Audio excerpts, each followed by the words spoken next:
Hello viewers, আসসালামু আলাইকুম। Welcome to kitchen help. কেমন আছেন সবাই? নিশ্চয়ই ভালো, আমিও ভালো আছি। আর আপনাদের সকলের জন্য নিয়ে এসেছি খুবই মজার একটি রেসিপি, সেটি হলো ইলিশ মাছের লেজ ভর্তা। অসম্ভব টেস্টি এই ভর্তাটি আমাদের দেশের মাওয়া ঘাটের বিখ্যাত ভর্তা আইটেম, যা দেশের বিভিন্ন জেলার মানুষকে প্রায় সেখানে গিয়ে খেতে দেখা যায়। এই ভর্তাটি আমি করব 3টা লেজ ও একটা ইলিশ মাছের পিস দিয়ে। তো চলুন দেখি কী কী ইনগ্রেডিয়েন্টস লাগে এই ভর্তাটি করতে। এখানে লেজগুলো ছোট, তাই আমি মাছের একটা পিস নিয়েছি।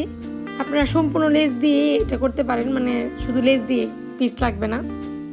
এখানে প্রায় 1 কাপ পেঁয়াজ কুচি, শুকনো মরিচ নিয়েছি 5 থেকে 7টি, একটি লেবু, আর এখানে নিয়েছি মরিচের ফাঁকি 1 চা চামচ, লবণ পরিমাণ মতো, হলুদের ফাঁকি প্রায় 1 চা চামচ, এটা সরিষার তেল, আর এটি হচ্ছে সয়াবিন তেল। তো প্রথমে আমি মাছের এই পিসগুলোকে এই মশলা দিয়ে মেখে রেখে দিব, পরে এটিকে ভেজে নিব তেলে।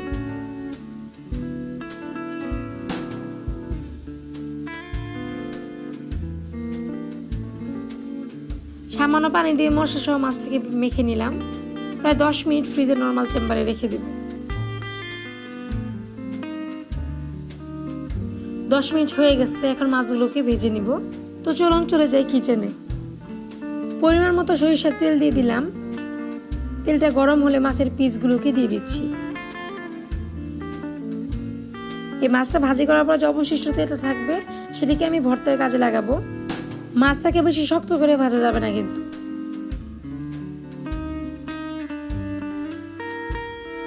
মাছটা ভাজা হয়ে গেছে, তাই তুলে নিচ্ছি। এটাকে ঠান্ডা করে তারপরে মাছগুলোকে আমি বেছে কাটা ছাড়িয়ে নিব। এই ফাঁকে শুকনো মরিচগুলোকে টেলে নিব।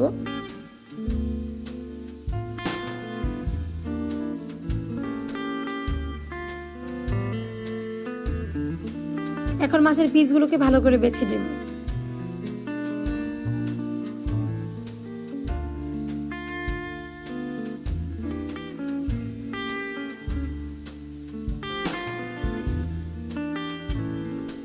তো এবার ফাইনালি সেই টেস্টি ভর্তাটা করার পালা। শুরুতেই শুকনো মরিচগুলোকে ভেঙে নিলাম। এবার পরিমাণ মতো লবণ দিয়ে ভালোভাবে পিষে নিব। এই ভর্তাটাতে একটু বেশি ঝাল দেওয়া হয়, নাহলে কিন্তু ভালো লাগে না। অবশ্য আপনি চাইলে কম ঝালেও খেতে পারেন। যদি পারফেক্ট টেস্ট আপনি পেতে চান তাহলে অবশ্যই আপনাকেও ঝালটা বেশি দিতে হবে। এবার পেঁয়াজ কুচি দিয়ে দিলাম, ভালোভাবে পিষে নিব। যতক্ষণ না পেঁয়াজ থেকে পানি বের হচ্ছে ততক্ষণ কিন্তু আমি এটাকে পিষতেই থাকবো। এবার দিয়ে দিলাম লেজগুলো, আর পিষতে হবে।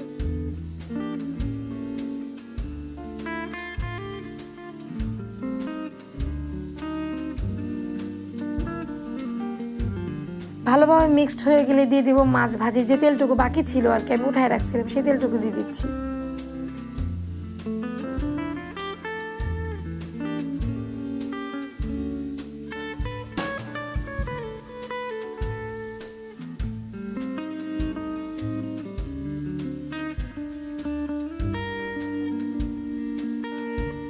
এবার দিয়ে দিব লেবুর রস।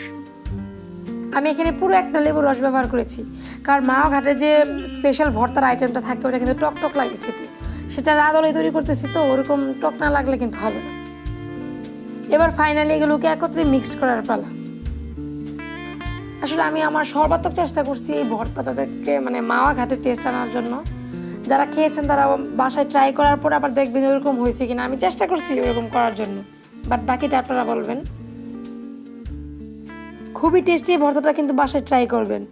আই হোপ আপনাদেরও ভালো লাগবে। এবার ভর্তাটাকে ছোট ছোট করে সার্ভিং ডিশে সার্ভ করছি। কিচেন হেল্পের সঙ্গে থাকার জন্য অসংখ্য ধন্যবাদ। আল্লাহ হাফেজ।